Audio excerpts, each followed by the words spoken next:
गाडी सकाळपासून दुसऱ्यांदा फिरताना संबंधित नागरिकांनी मला फोन करून सांगितली पहिल्यांदा राऊंड झाली साहेब, आत्ता मी बघितलं दुसऱ्यांदा परत एकदा गाडी भरती आहे. हा मग येऊन विचारलंय ही गाडी कशाची भरली काय. अहो एकीकडे आपण रोज गरिबाचे तोडून आणतो, रोक रस्त्यावरचे रडा लागलेत, पण आपण म्हणतो चला शहर स्वच्छतेच्या नावाखाली मोहीम चालू आहे, चांगली गोष्ट आहे. पण साहेब ही काय शहर स्वच्छ करायचं आहे का शहर साफ करायचं आहे लोकांच्या खिशातनं पैसे काढून. सर हे काय बघा तरी अतिक्रमण विभाग मग त्यांचं नियंत्रण हे कुठं पडलं गाडी कुठली बाहेरची गाडी दिसती की हो. व्यापार करायचं करा साहेब, करून टाका व्यापार. बघा त्याच्यामध्ये काय नाही, तुम्हाला काय करायचं करा, नियमाप्रमाणे काय करायचं करा. मॅडम आहेत खाते तुम्ही गाडी धरली ना, माल चोरीला चाललाय म्हणताना तुम्ही काय करायचं करा. असं नाही, लोकप्रतिनिधी तुम्ही आहे. आम्ही काहीच ऐका नागरिकांचा फोन आला साहेब.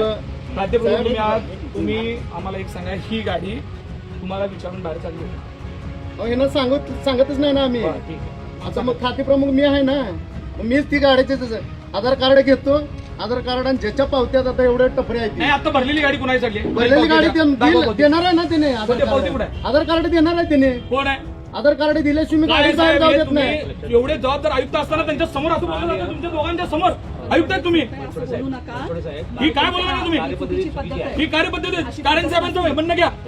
काय सांगाल कारण साहेब, सांगू दे कारण साहेबांनी एचओडी खातेप्रमुख समोर सांगता तुम्ही की आम्ही आता पावती देणार म्हणून. तुम्हाला सांगायला तुम्ही आयुक्त नाही आयुक्त आहे तिथं, महापालिकेच्या आयुक्तांनी सांगा होता की आणि जे सांगतात त्याशी तुम्ही सहमत आहे का.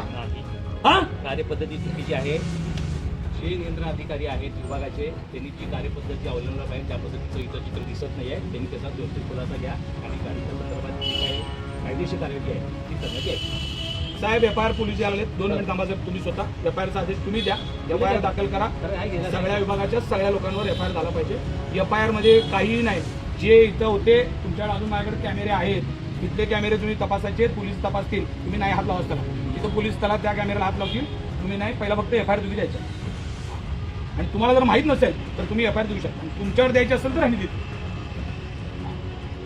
बरोबर आहे का. तुम्हाला द्यायची नसेल तर तुमच्या सहित हानी देतो.